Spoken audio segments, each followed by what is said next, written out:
Except So we're not it's streaming yet. not streaming yet, right? So, all right, we'll start all over. Who knew? Right. So people won't know I couldn't pronounce your name. Right. Thank you very much. Well, good evening, everybody. Thank you so much for coming out this evening, and welcome to our online audience. So we have a really interesting program tonight, and it's bifurcated slightly because Francine is here to talk about Death on a Winter Stroll, which is the new entry in her Mary Folger Nantucket policing series. And Mary has progressed to being chief of police on Nantucket. So it's been kind of a long curve. And originally, she wrote those books back in the 1990s. And my mother, who was a dedicated mystery fan, absolutely loved them. And then you took up Jane Austen and various other projects, and Mary kind of sat for a long time. Yes, she did. So we're going to talk about how you can come back to a series after a long pause and what you have to do that. So, Devoney, loser. I have it all wrong. Would you introduce yourself, please? Devoney Loser. They're both hard, Barbara. It shouldn't be beyond me. Bookselling 101. Learn to introduce the author.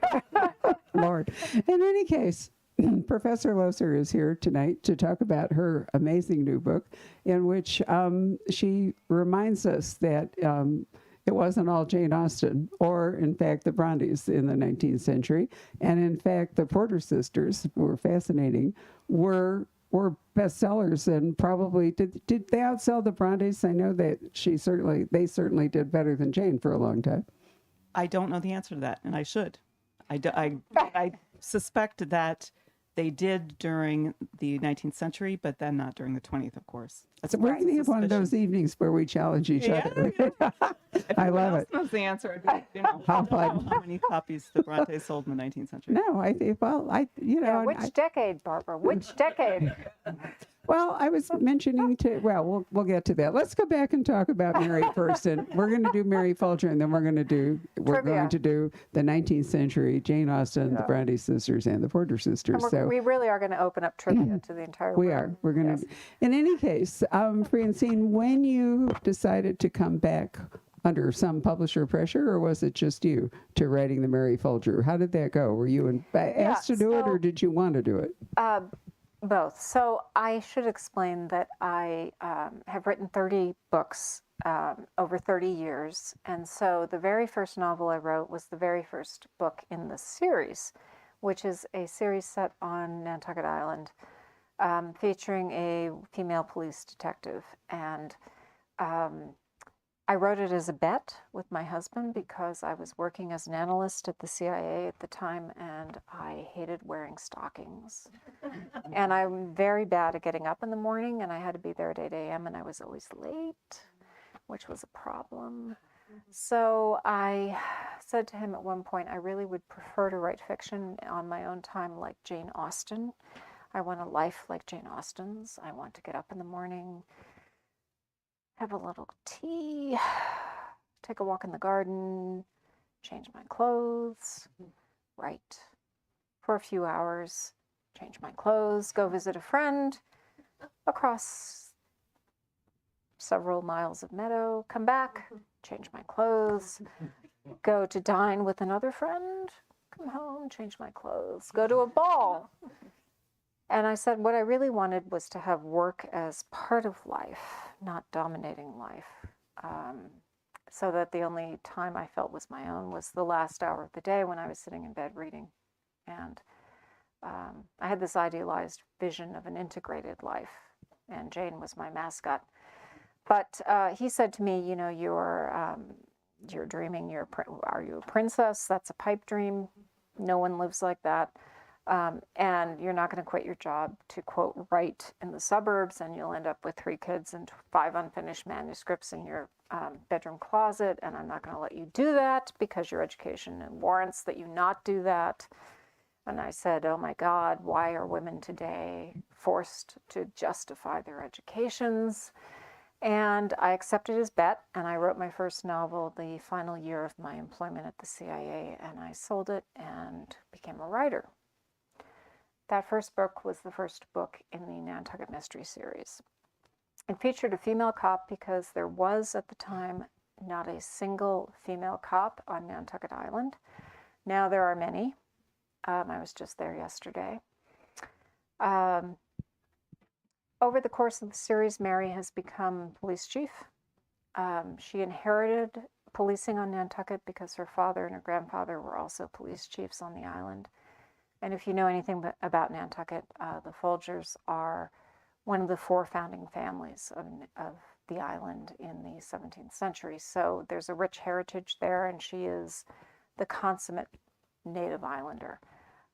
What happened with the series is that I started writing it in the 1990s as my escape ticket from the CIA, and then went on and started writing the Jane Austen mystery series, which we will be talking about with Devoney. I also wrote a variety of things, and time passed, and in fact 20 years passed, and finally the current publisher came to me and said, your books are not digitized and they are out of print, and we would like to buy the rights, reintroduce the series, and have you continue it. And I said, that's really difficult to do because there's a 20-year lapse, and how do you pick up with characters 20 years later in their lives? They were 30 when I wrote their stories, and suddenly they're going to be 50, or do I set the series back in the 90s? And I didn't want to do that because the 1990s is a horrible period for police detection.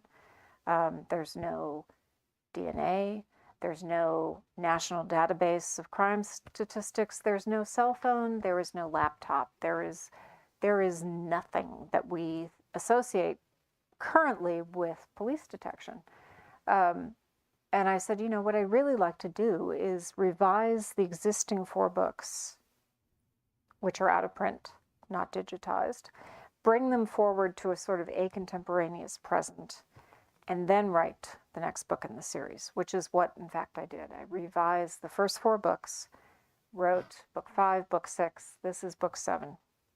And it was an absolutely fascinating opportunity because as a writer, you never read what you have published, ever. I mean, you never go back. You go on, you go forward. And to read the very first book I wrote with the benefit of 25 years of writing experience was terrifyingly awful. It was such a first book. It was just prolix and, oh, God. See, you're being way too hard on yourself. No. I read that book and I was like, oh. I ended up, people talk about editing as writers. And if any of you are aspiring writers, this is one of the most fascinating issues as a writer. Editing is not interior design. Editing is reconstructing the house. It is tearing out whole rooms down to the studs and just rebuilding them. And it is the most critical part of being a writer, in my view. And over time, if you do it enough, it becomes your best skill. Everything else is secondary. So anyway, I rewrote the series, and this is book 7. It's set on something called Christmas Stroll Weekend, which was just done. It was this past weekend. It's a very big event on Nantucket where Santa arrives by Coast Guard cutter, and there's a massive parade, and thousands of people descend on the island in the middle of winter and get stranded there because of planes and ferries being canceled, which is what happened this weekend. They had 200 people who suddenly had nowhere to sleep on Saturday night, and people were taking them in and to their houses, and, random hotelers were showing up at the dock and saying, I have a room. So it's a wonderful weekend, and it happens to be the locus for the latest book, and I'm done now. Inevitably, a crime goes down, more than one, and that's sort of, otherwise Mary wouldn't have anything to do, right? She'd just be celebrating Christmas, so we can't quite go that far. But I think Francine is a marvelous plotter, and you also take advantage of real things. Things that you've experienced or things that are happening. And was it 1 or 2 books ago where the actual geographic nature of Nantucket with the subsidiary part of it was a part of your book? Are you talking about Tucker Neck? Yeah. Yeah. I couldn't think of the names. It's Penesica, right? Subsidiary part of it. Names are not my thing tonight. We already know that, right? Okay. Yes, there was. So there was a barrier island off the western end of Nantucket, which is called Tuckernuck, and it's privately owned by 40 families. There's no public access to the island. There is no way to get there unless you live there and you have your own boat. And it's only seasonal. It's summer ownership and summer habitation. It's shut down by October. And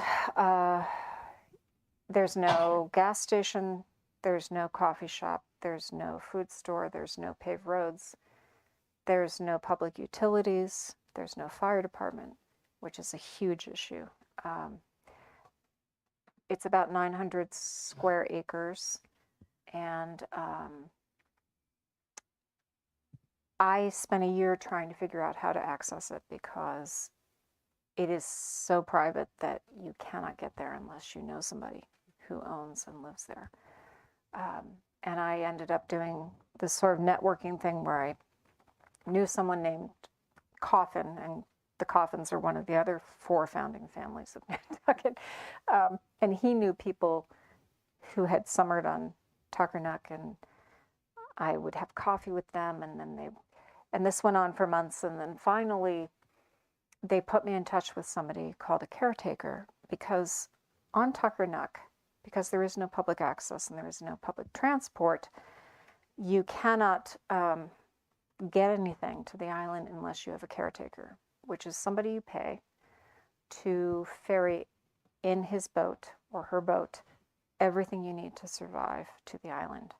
Steak, scotch, solar panels, rose bushes, a lawnmower, someone to push the lawnmower, porta-johns if you happen to throw your daughter's wedding on the island, as happened the day I went over. I-beams if you're building an extension to your house. I mean, it's insane. Everything is ferried to the island. And in return, all of the trash every single week is brought off the island by the caretakers who take it to the Nantucket dump.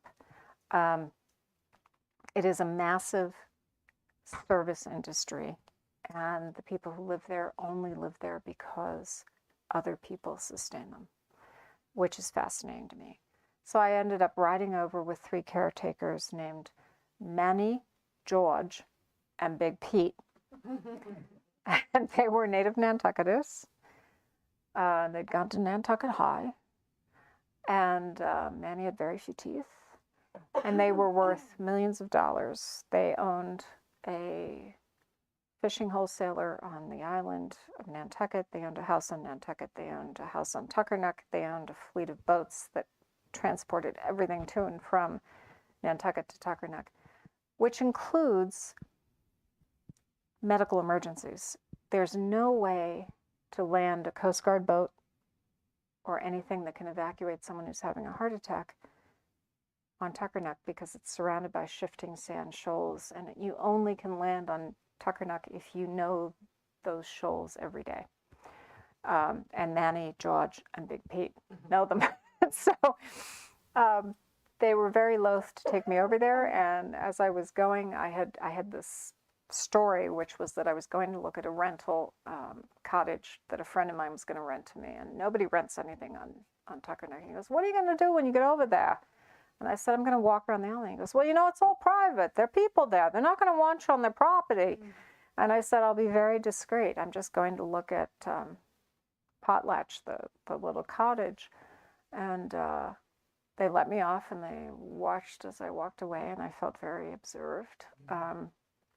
But they'd said to me as I went over, "Are you going to the Lafarge's wedding?" And I said, "No." He said, "You know, we've been taking the caterer over, the florist, all the porta-johns, 125 chairs, and tomorrow we take all the guests." And I realized the entire wedding was occurring because these 3 guys were moving it over to the island.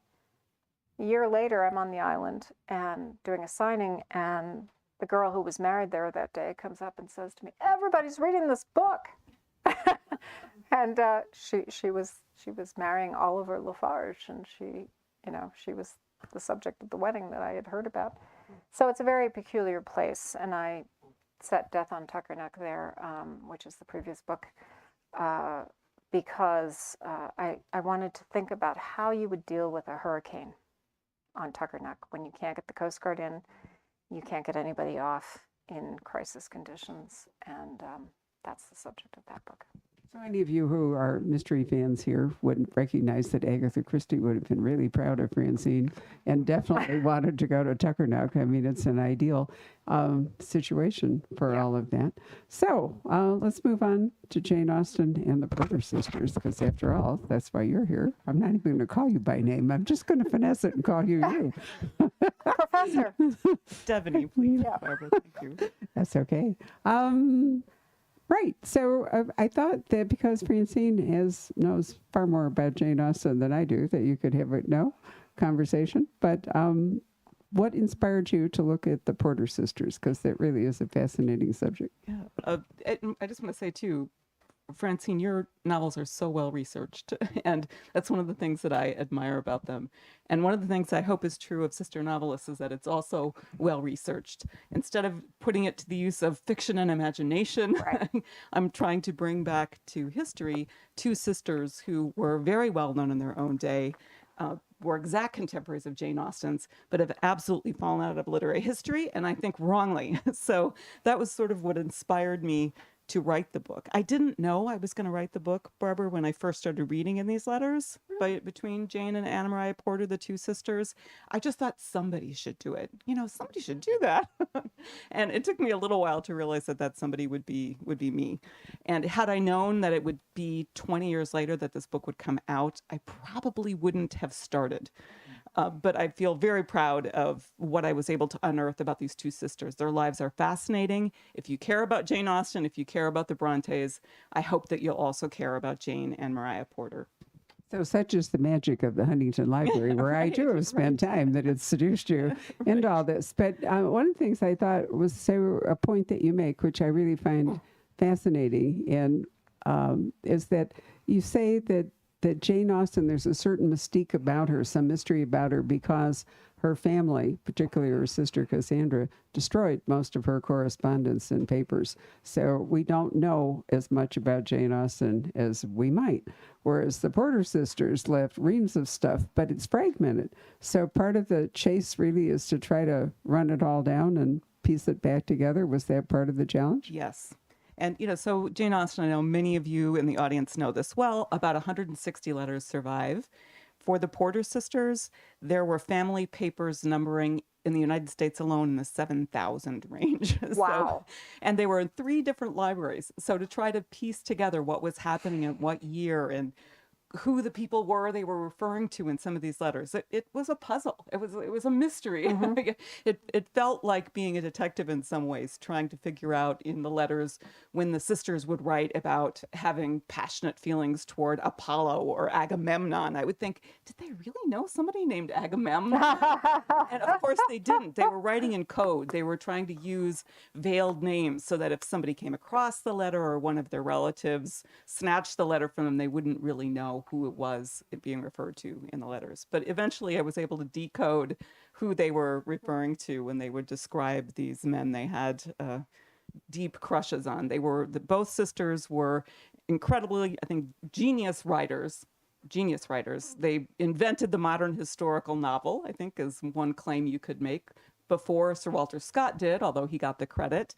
But they also fell in love very hard, and although neither sister ever married, their letters detail all of the ways that they fell for the wrong men and tried to work through their feelings for that. And I think that is just fascinating too. If we come to it knowing Jane Austen and thinking certain things about what it was like to be an educated woman then, to be a polite woman then, if you read the Porter sister stories, you'll realize that actually the opportunities and the possibilities were far more expansive than we might think, and then they're true. So that's another thing that I'm really grateful from their letters to be able to have a sense of. Why do we have so many letters is a good question. And I think the only parallel I can come up with is because, they were very close and they wanted to communicate all the time. So if you just think of it as like a constant stream of tweets, that really is what it was, wasn't yeah, it? or Yeah. texts. Yeah. I think The way that's absolutely relatives text. Yeah, or texting, right? Yeah. Either way, Yeah. texting probably would be fairer. But we're not used to. We've gotten so used to short form communication and appalling spelling and no punctuation and speed and all the rest of it. I don't think we realize how people dashed off letters, really beautiful letters. Absolutely. And some of them are very much dashed off. But I think also they saw their letters as a kind of training ground for fiction. So they didn't, sometimes they were only separated by a couple of miles. They lived in small lodgings, uncomfortable, and they would get invitations to go stay with somebody in a grand home or a place where they would have access to social events. And so one sister would stay home with their widowed mother, and the other would head off to this more grand event. And even if they were only separated by a couple of miles, they would write these letters. And sometimes they took down dialogue. They tried to record conversations they were a part of. So it's like being a fly on the wall of Regency England to read their version of a conversation they were in. I mean, I just think we don't have a lot of records like this. Right. It's beautiful. So dashed off, yes, but also crafted and careful, and that clearly, like I said, a training ground for their fiction in their letters. And in point of fact, I'm going slightly blank here. It's Richardson. Anyway, what is usually thought of as the first full novel in English, is it Pamela? Do I have it Yes. right? Well. Okay, Pamela is in fact an epistolary novel, meaning that because people didn't know how to write fiction, it wasn't a thing, that in order to structure the novel, it was written in a series of letters, and that created the dialogue. One person would write, and then another person would answer back. Somebody, I can't think, I'm sorry, this is not my name, it really isn't, wrote a novel like that some years back, and it was all in email, and the email headers were Yeah. part of the part Right. of it. Meg Cabot, that's who it was. So this is proving that old age doesn't wipe out your memory. It's just a retrieval system Yeah, that yeah, takes so yeah. long. It is. But anyway, I think that Richardson wrote that partly because he didn't know how to structure a novel and letters were easy, but also everybody understood this constant stream of Right. letter writing. It didn't seem contrived. It didn't seem artificial. It was what people actually did. It was a written conversation. And what I love is four students who are here from ASU who are in my history as a novel seminar and read Pamela. So at least 5 of us in the room have recently read Pamela, and I love that. I just love that. I voluntarily read Pamela. Right. And then he wrote another one, which wasn't nearly as good. But anyway, so then stop with Pamela. Go there. But I think that, anytime we try to say something was the first, we're finessing. There's always something before that might have been first. And when I say Jane Porter wrote the first modern historical novel, that is also a finesse. The people were using historical materials in fiction for years, for at least a century before then. Some of that we read together too, right? Homer. So define it. What is the modern historical novel that you're talking So about? what I think she did that was innovative is she took the properties of the domestic fiction, the kinds of things we associate with Jane Austen, with the courtship novel, and she combined it with the machinery of historical fiction. And the thing that she did that was unusual, she called it a biographical romance. She included fictional characters and real characters, but she breathed new life into them. She wrote about war so well that some of her contemporaries said it had to have been written by a man who was in battle. This couldn't have been written by a woman. She came by her knowledge honestly. She was from a military family, but she just made so much of it seem real alongside this machinery of romance and domesticity. So the home fires were burning. These heroes she wrote about were doing interesting things in their domestic lives and were, of course, perfect there.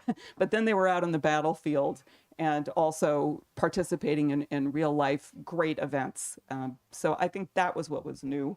But it also is, I think, the first bestseller in the historical fiction genre. So for that, she should get some credit too. How many? I think you mentioned some extraordinary number of books that she sold. Yeah, so in the United States alone, before 1840, 1 million volumes of Jane Porter's fiction had sold. Wow. Yeah, that's crazy. There That were is apparently crazy. 5 presses going around the clock for years selling cheap copies in the auction markets of Jane Porter's two best-selling novels in particular. But both sisters were global phenomena. They were household names. And they never got rich. All of those million volumes, and of course, each novel had a couple of volumes. So trying to figure out exactly how many novels that is a little bit tricky.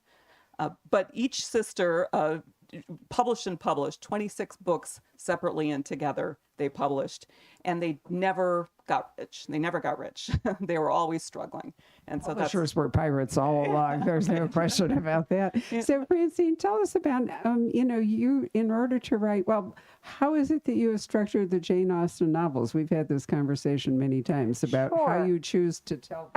I wanted to ask Devoney a question first, if I could. Could you talk a little bit about why the Porter sisters wrote? And I ask this question because I think we're agreed Jane Austen wrote partly because she was a writer and loved writing, loved storytelling, but also she very frankly wanted to make money. So, and there was a sense of social compulsion about her writing, that she needed to do it to maintain her standards in her living. Did they feel a similar compulsion? Was there multiple causality in spurring them to write? And I think there are a lot of similarities. Anna Maria Porter published her first book of short stories in 1793 when she was 14 years old. So I think Jane Austen must have known when she was writing her juvenilia that there were other young women publishing their work. This was a choice Austen made apparently not to do so. But Porter needed the money. The family needed the money. And so that was part of it. But it's also true that the two sisters, like the Brontes, we know, they had a kind of fantasy world together. And early on, they were writing poems and stories, and letters that were making up identities. Maria would write to Jane, "As you are my queen, as I am your queen, you must obey me." And they were playing around. They had no more than a charity school education. Their mother wasn't educated. Their mother was widowed, and it's clear that they took a kind of sustenance from reading and writing and disappearing into these fictional worlds together. They spent lots of time in libraries too. So I think there's a real similarity with Jane Austen, and writing for the money definitely was there from the first, but also it was a kind of identity and a way to craft a life, I think, as well. I think they wrote their lives. Right. And something that's always fascinated me about Jane is that she sort of said this implicitly often when she would speak of her verbal ability, both orally and written, that it was a kind of power she had, that she could exert over her world, that she could dispose of the people around her by just reducing them to a comment that was devastating, apt, and witty. And she could do it in print, and she could do it in conversation. And that gave her a sense of power, which women rarely had in her milieu and in her economic station and status. And I find that so interesting that writing became a tool for a lot of women to exercise power, even if it was only in correspondence where they could feel gratified about sending a particular person who would recognize their verbal ability. And that became sort of a source of pride in that verbal power. It has always seemed to me that words are women's weapons. And whether they're written and whether it's fiction or fact, that's just such an interesting segment of life. You're into Snowflower and the Secret Fan, kiddo. There you go. Yeah. The whole, it's about a language, a Chinese language that women developed, all private to them. Became if you've never read Snowflower and the Secret Fan, I cannot recommend it enough, by Lisa C. Lisa will be here. I can't believe I can say this. Lisa will be here on June 24th. But it addresses exactly what you're saying, that these powerless women, with their bound feet and all the rest of it, developed a way to communicate by secret writing, and they passed it around on on fans. And to travel via the power of imagination. Hmm. which Anyway, is- back to Jane Austen. Sorry, Because okay. no, it's okay. Just going to jerk it back there, because one of the things that I found so interesting about your series is that, but you chose to write the things that you make up about Jane, the fiction, in the interstices of her real life. So you've had to look Yes. for all those holes in her life that the missing letters might have documented. So maybe we should be grateful for Cassandra. Without her, we wouldn't have had Bitch that your she is, books. yes. Yeah, I know. I'm not a huge Cassandra fan. So yes, I've written 14 novels set in Jane Austen's life, which are detective novels. They begin in 1802, and I'm currently writing the 15th, which is set in 1817, the year of her death, and it's called Jane and the Winchester Schoolboy, and it's set in Winchester, where she died, around Winchester College, which is a British public school for boys. 7 of Jane Austen's nephews went through Winchester. So that's one of the reasons I've said it there. The books follow Jane Austen's life. They're based primarily on the primary source of her letters and on various sources about her life, like the Austen family record written by James Edward Austen, her nephew, who was one of the Winchester schoolboys. So they're somewhat rooted in fact. Because she wrote to Cassandra when she was not with Cassandra was her sister, and the 160 letters roughly that Devoney referred to were primarily written to Cassandra. There are a few anomalies in there of letters to her brothers and so forth. There are gaps in the written record because at times Jane was traveling with Cassandra and didn't write to her, so there's no record of what she was doing. And in the course of a life, as we've seen with the Porter sisters, you can amass thousands and thousands of letters, and we assume, given how quotidian the habit of letter writing was, that in fact Jane had thousands and thousands of letters out there. She had 5 brothers she wrote to, as well as Cassandra. But for whatever reason, we only have 158 letters of hers over basically a 20-year span. So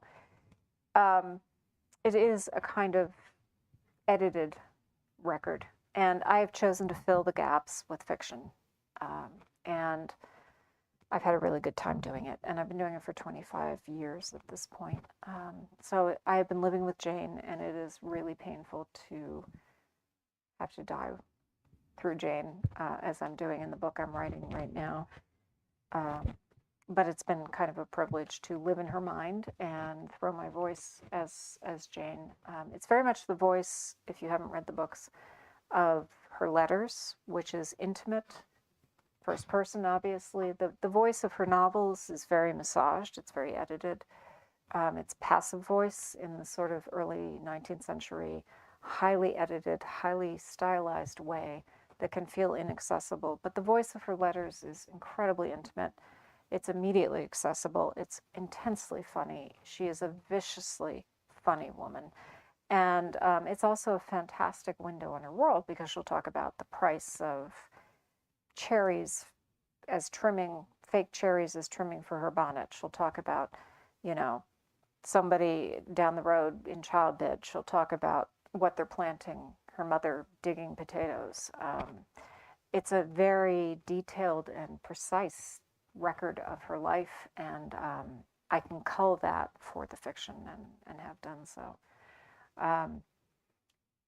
The Winchester book is an interesting example because those of us who follow Austen know that she died in Winchester in July of 1817.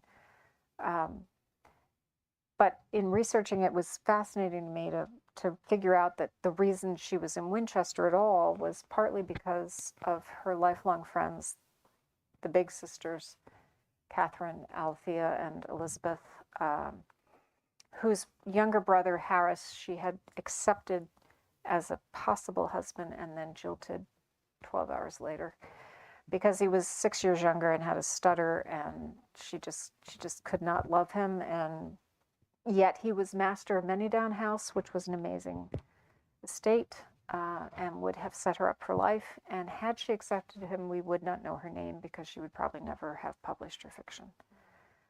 But at age 26, which is when my series starts, she chooses to turn her back on marriage and embrace essentially the life of an independent young woman who is unmarried, and pursues her fiction more sedulously than she would have had she married. Her friend Elizabeth Bigg, who is Harris's older sister, lives in Winchester, lives in fact in the Cathedral Close. Her son, William, is a schoolmate of Jane's nephew, James Edward Austen. And it is through Elizabeth Heathcote, who recommends the house that Jane goes to live in and recommends the surgeon she sees, that Jane comes to die in Winchester. So the sort of whole family associations and the associations with Winchester Public School are the backbone of the book I'm about to finish here. And it's very much about British schoolboys and their internecine wars. Francine, can I ask a question? Sure. Some of the students are here. We also just recently read Sanditon together. Yes. And I'm wondering if that will play a role at all. The writing of Sanditon, her last. You know, unfinished yeah, book. she was. I reference her working on Sanditon.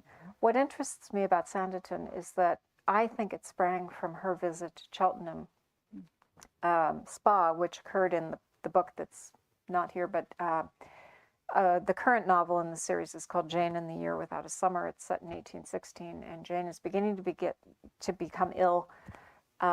She decides to go to Cheltenham Spa in May of that year. And Cheltenham was kind of like a bastardized version of Bath. Bath was the historically genteel watering hole where people went to take curative waters and really went to disport themselves, go to concerts, see the theater, buy new fashions, and socialize. It was saying you were going to a spa for your health, but really going to pursue dissipation. So it was kind of like a double-edged sword. Cheltenham, when Jane went, she left May 23rd, 1816, and spent 2 weeks there, was a very raw town. It was still under construction. There was mud in the streets. They were about to open their new assembly rooms, and the Duke of Wellington was coming to open them, which was, akin to having Kim Kardashian show up to open your spa. She spent 2 weeks there trying to get better and realizing she wasn't getting better. And she continued to get worse for the year that followed until she died.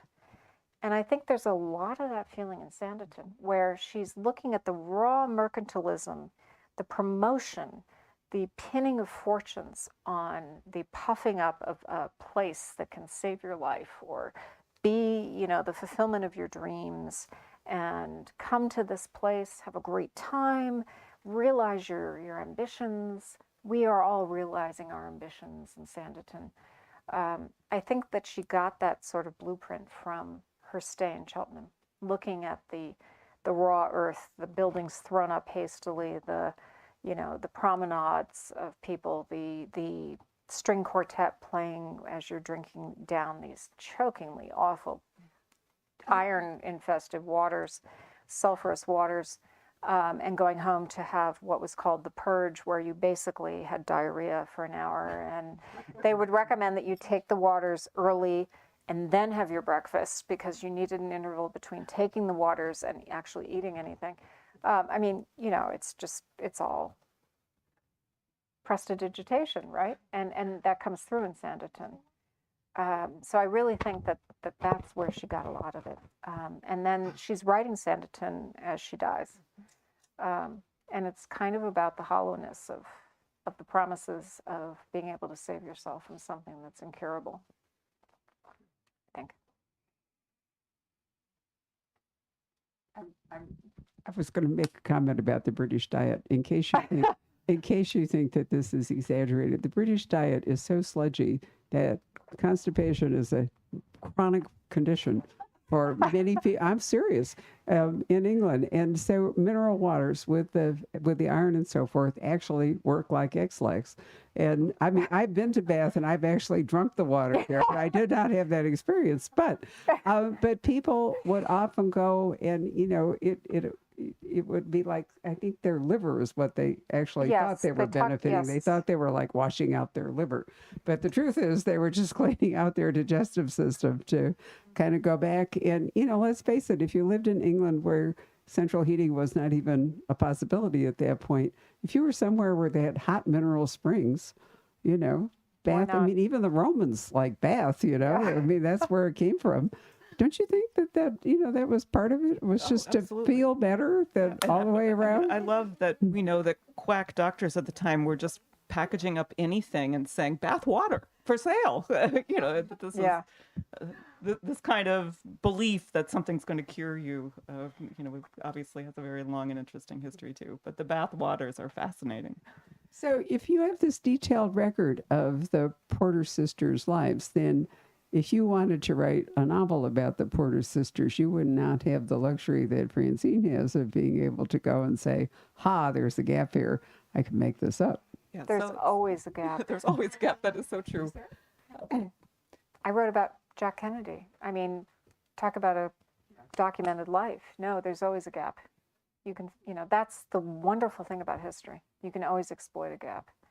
But I have not written fiction. I've been working in nonfiction and criticism, and that's been a comfortable space for me. But I was telling Francine that my younger son said, "Mom, why don't you write a novel? That's what people really want to read." Explain to him about tenure, I assume. Right. I know. I remember years ago, I had a good friend who was a lawyer and a novelist, and over her desk, she wrote, "Publish or practice." So publish or perish, or it was kind of the same thing. But what I hope is that Sister Novelist reads like a novel. That's what I really hope. Right, and the best nonfiction does. So, what's your next thing? What are you working on now? So I will certainly do another Austen project. That is something that I think I have in me and want to return to. I've been missing working on an Austen book, so that will be in the wheelhouse. But then I will probably really take a turn that only people who know me would expect, which is that I'm writing about roller derby and the history of roller derby. Yes.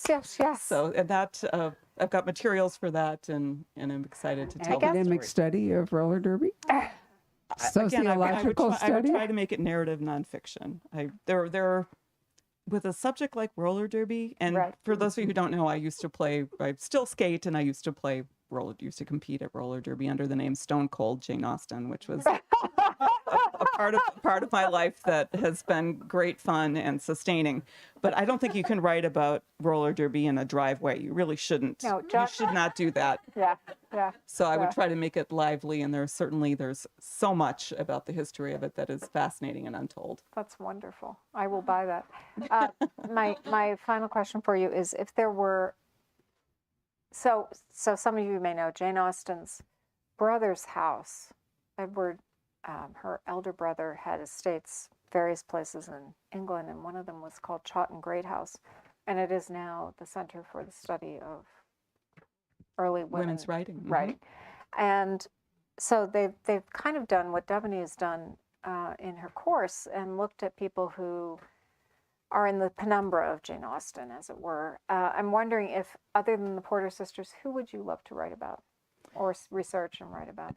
Well, I'm grateful for the people who have written about Mary Robinson, who, if you haven't read Paula Byrne's biography of Mary Robinson, I very highly recommend that.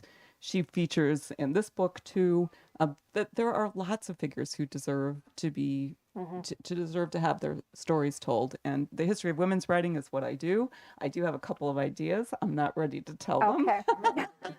And partly because any biographer is afraid the moment you say, I'm going to do this one, somebody else is going to beat you to it. So I do have a couple of ideas. I hear you, sister. That happens to me every day. But they would be years-long projects, and I'm not sure exactly where I'm going to throw myself in, and how many more of these I have in me. When something takes you 20 years, you realize you probably get to do one of those, right? This is a marathon that you don't get to run twice. Yeah.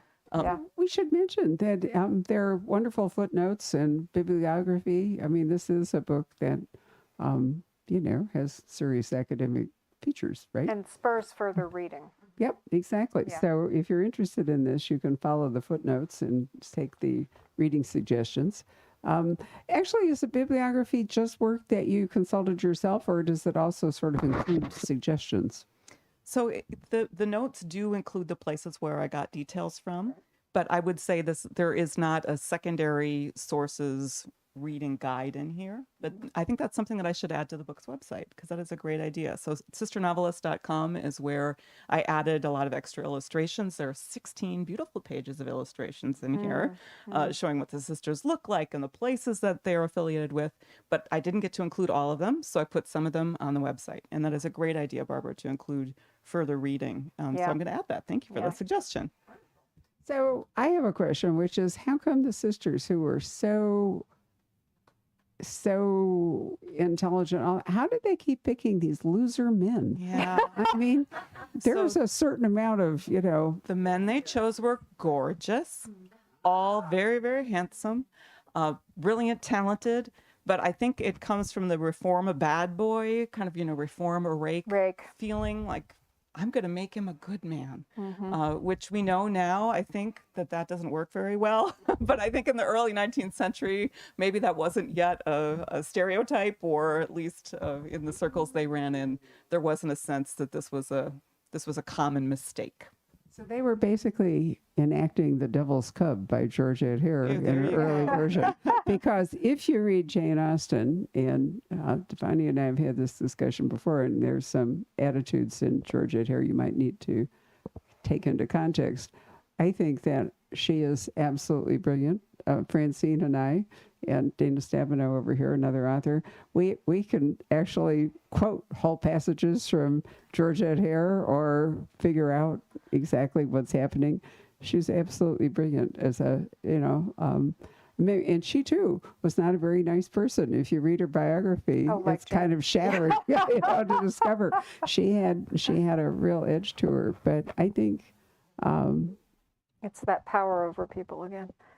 Verbal power. Yeah. I think the Porters were nice. I think they were nice. Yeah. And they remind me of Eleanor and Marianne Dashwood. Oh, Jane was like lovely. the sensible, tall, dark, strong, serious one. And Mariah was the light, bright, sparkling, flirtatious hopeless sister. romantic. And certainly, as with Georgette Hare, there are some things that the sisters did that you just want to say, what were you thinking? And they were not always 100% on the right side of history. Totally acknowledge that. Well, the book I mentioned, The Devil's Cub, is about a young woman who ends up reforming a rake with the cooperation eventually of his powerful and enigmatic and terrifying father. But, it really is. And I have to say that I often attribute my first marriage, which was unfortunate, to having read The Devil's Cub. I really do. I, too, was like a Porter sister there. And it didn't work out. And sadly, he went off and died in the war. Well, he did.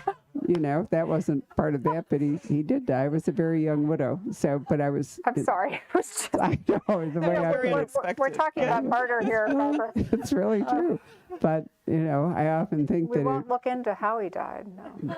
he died as a Green Beret in Vietnam. I'm so sorry. Okay. He was, I apologize. actually, he was really a hero. Facetious. But there we were. And, I was only 20. And then I was a 21-year-old widow. And, life goes on. But I've often thought about, fate changed my path. Right. But what if you made a choice like that and fate didn't change your path, and particularly in an age where if you made that kind of marital choice, you didn't just walk away from it. Right. So, there's some, there's some interesting parallels here with Louisa May Alcott. If you think about it, she wrote a lot of penny dreadfuls because she was a person who needed money. She was somewhat later. What we're talking about, it was post-Civil War, obviously, because of Little Women. Yeah. But, again, women didn't have a lot of agency. It was hard for them to make money. If you tried to stay respectable, you had to do something that was acceptable. writing was So- an acceptable The Porters thing. acknowledged their authorship, right? Most of their books they Yeah. published under their own names. Yeah, which Not is an all. interesting Not all. difference from But Austen. Jane didn't, Yeah. right? Yeah. In fact, your one about the Jane and the Waterloo, Yeah. that's a feature of the plot, right? Yeah. Is that what did she call herself? I'm trying to A remember. lady, Just by a lady? Was that it? which got mangled in publication as by Lady A Right. Isn't that funny? with a dash. So people thought she was titled, and everybody was trying to figure out who Lady A was. Lady Atherton, or Abercrombie. And didn't the Prince Regent, didn't he actually require her to Yes, dedicate so- a novel? He was a truly dreadful person, so having to dedicate a novel to the Prince Regent would have been I hard. really don't think he was dreadful. I think he's a lot like the current king. Just sort of befuddled, well-meaning, not terribly. Anyway, but that's a different discussion. But yeah, so Isn't this fun? Isn't this more fun than going to class? yeah, You never know where it's going to go. no, you don't. But yeah, so in the fall of 1815, Jane Austen had 5 brothers. One of them, Henry, was a banker. He was devastated by Waterloo because Waterloo was a great victory for the British, but it ended the war economy.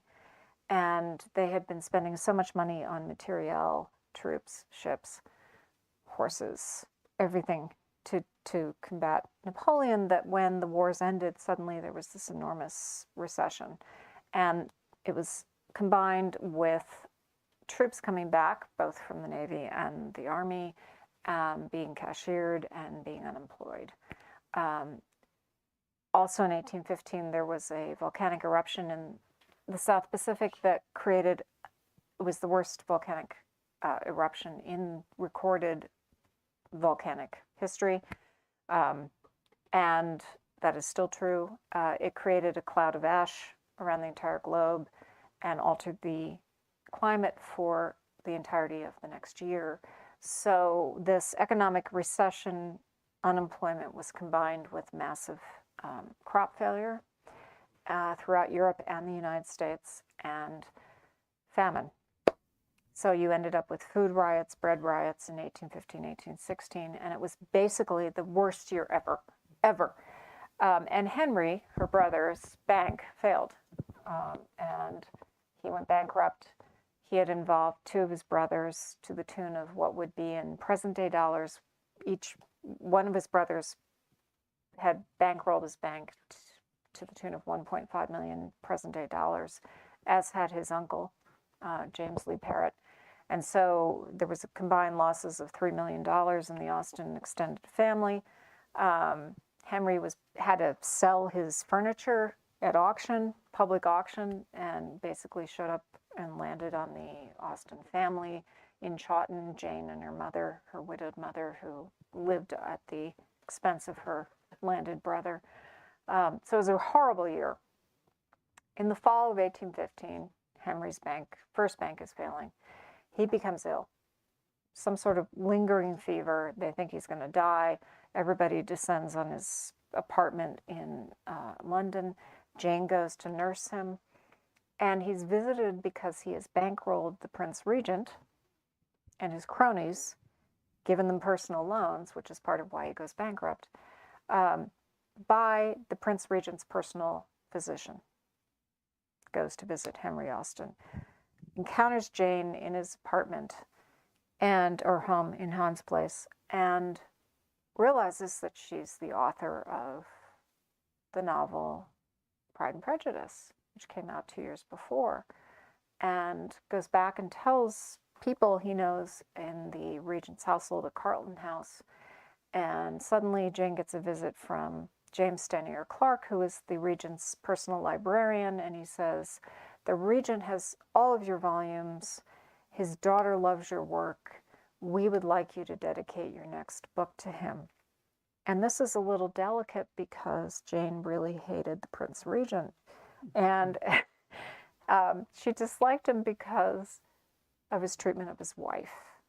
he had married bigamously his cousin, who was German, whom he did not know, and had married purely because his father ordered him to. He spent 3 weeks with her, just long enough to get her pregnant with the heir to the throne, who was Charlotte, who loved Jane Austen's work, but had never really lived with his wife, Caroline. And so Jane says in her letters, I feel for his wife because she is a woman, and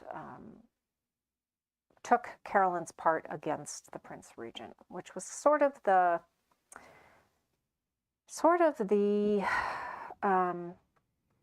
Lady Di issue of their day, because the Prince Regent cheated on Caroline with everybody and had numerous mistresses, and as I said, had previously married somebody before he married her officially. And so, it was kind of like the Lady Di controversy that we've all known. So yeah, she had to dedicate her book, Emma, to the Prince Regent.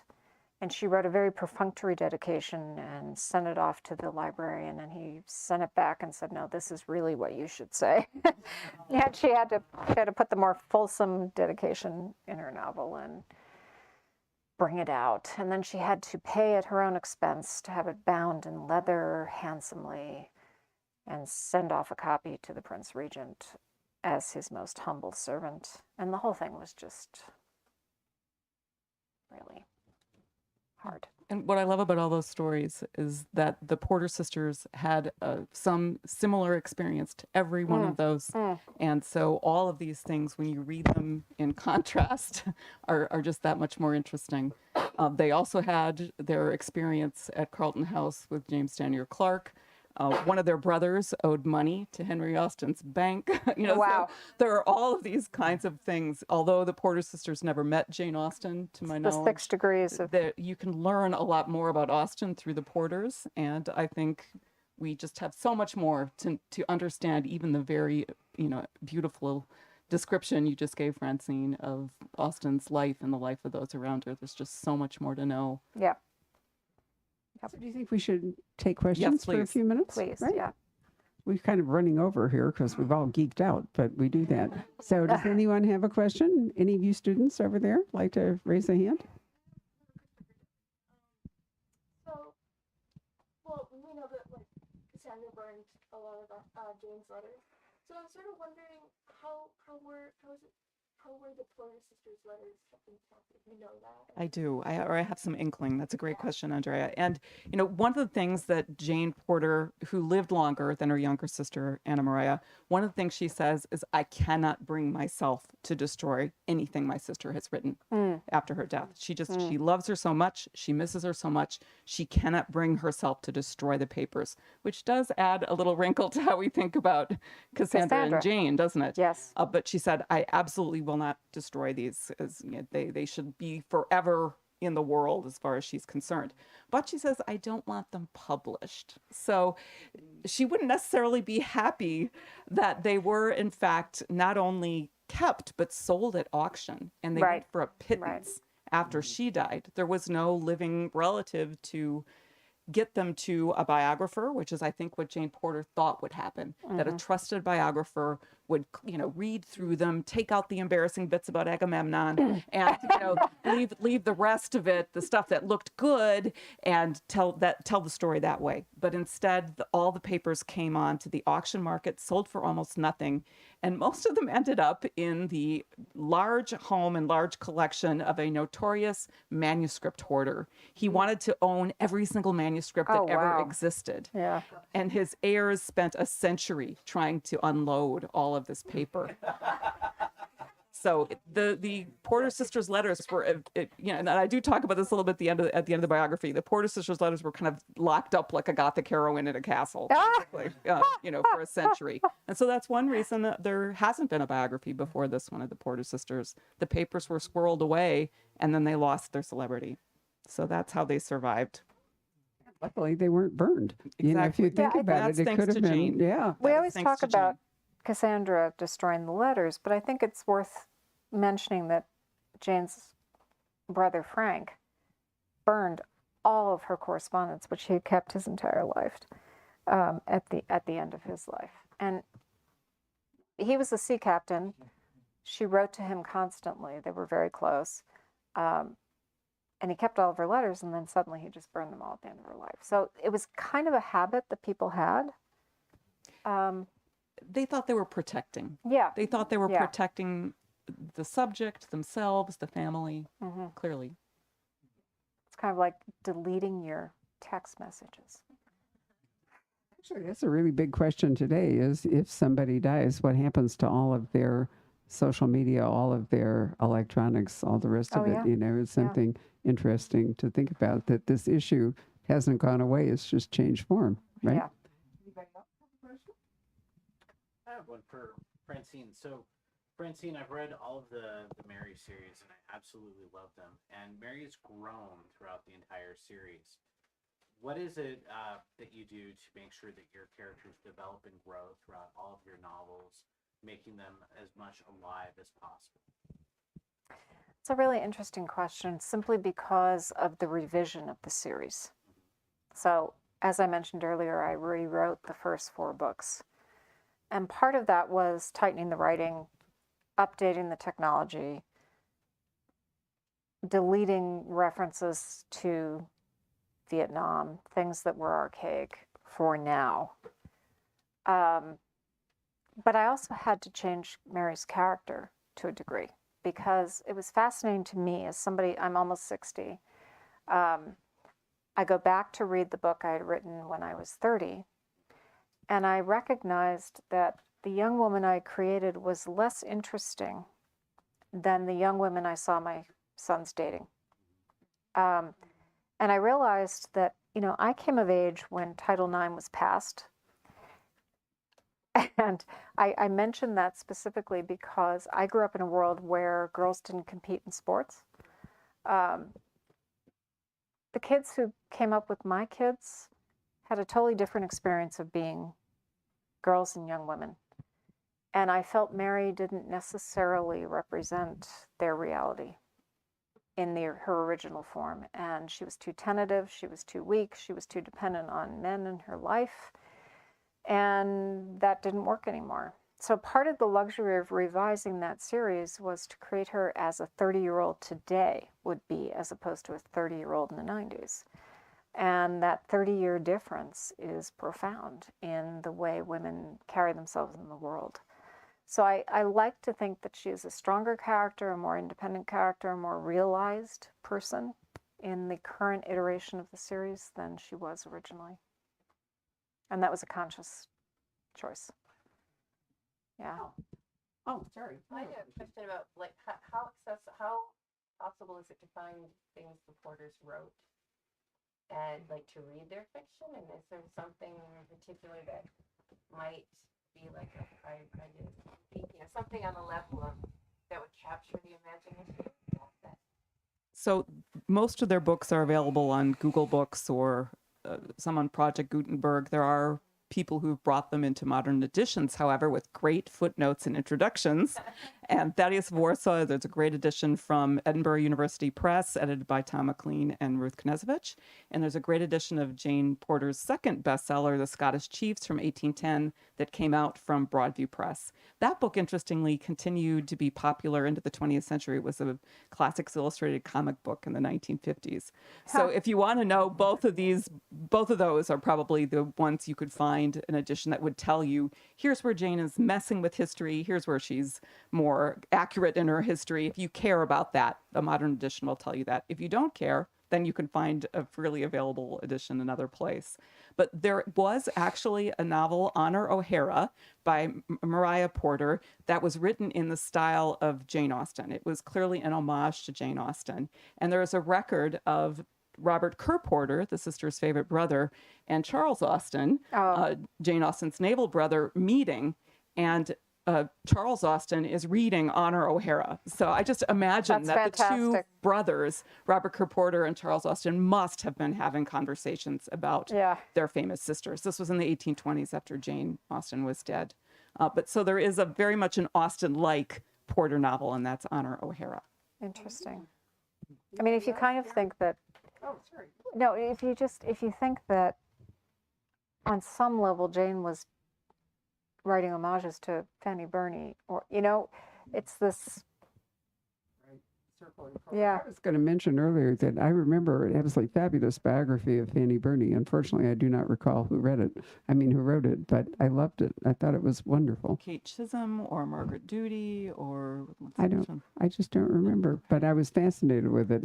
I read it like 40 years ago, so probably Margaret Duty. it might well have been. Really wonderful book. If you don't know Fanny Burney, she's another literary lady that you can go back and, yeah. Karen, you want to ask our last question?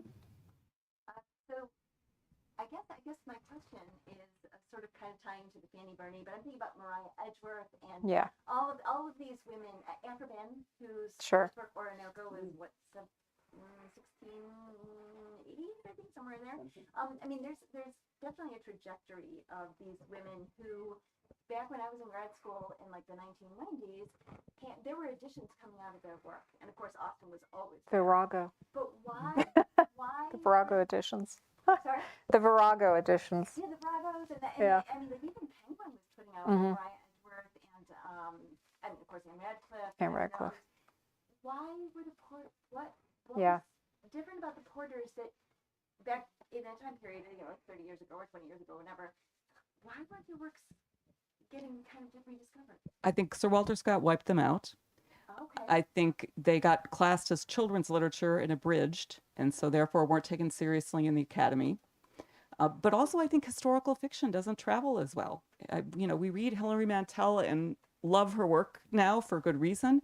It's hard for me to say in 100 years, will that look like the 21st century's version of the 16th century? Or, Right. to read the 19th century's version of the 16th century is two removes. So I think that also is against them. But they got classed as minor novelists and they never got recovered. And for whatever reason, second wave feminists just didn't get excited about them in the same way. It's interesting. I mean, I'm only about 80 pages in, and I love your book. I mean, it's obviously very well researched, but it's very engaging, very readable, it does read like a novel. But one of the things that I thought was funny was that one of the books that they wrote seems to be at least one of the sources for Braveheart, Yes, which that's the Scottish Yeah. Yeah, so The Scottish Chiefs is a William Wallace story, and it seems pretty clear that Mel Gibson's film ripped off or riffed on some of the same elements that Jane Porter added into the story. Isn't that fascinating? Yeah. Is that a claim to fame or a claim to shame? An Right. association? So I will let you figure that out, but question mark, right? Thank you. Was it Great really question. Sir Walter Raleigh, or was it the publication? Scott. I'm sorry, Sir Walter Scott. Yeah, wrong guy with the cloak. Right. Or was it the whole sort of publicity and publishing machine around him that caused? I mean, I have trouble imagining him as an actual literary villain, but maybe he was. The sisters refer to him as a vampire and a thief. Ooh. And one of the things that adds weight to that is that they were actually all childhood friends. So how do you like Oh. that? And so the idea that Scott wouldn't come out publicly and say, I was inspired by the Porter sisters, to them was personal as well as professional. Yeah. There was a lot of borrowing going on. All they wanted was for him to say publicly or even just privately that their novels had inspired him, and he never did. At least not to their faces. And there's a long, Jane Porter takes it to the public in her late life, and it does not go well. But the plot spoiler, right? I'll let you read that. Other plot spoiler, both of them die at the end. So Oh no. Of course, so did Sir Walter. So So I think our canine companion has indicated that it's time for us to stop. She's so sacked out on the floor over there. Isn't she adorable? yeah, she is. Right. So I want to thank you all very much for coming. Let's give our authors a round of applause and thank them. And want to thank our virtual audience. The video of this conversation this evening, with all of its flaws and joys, will remain on our Facebook page and on YouTube forever.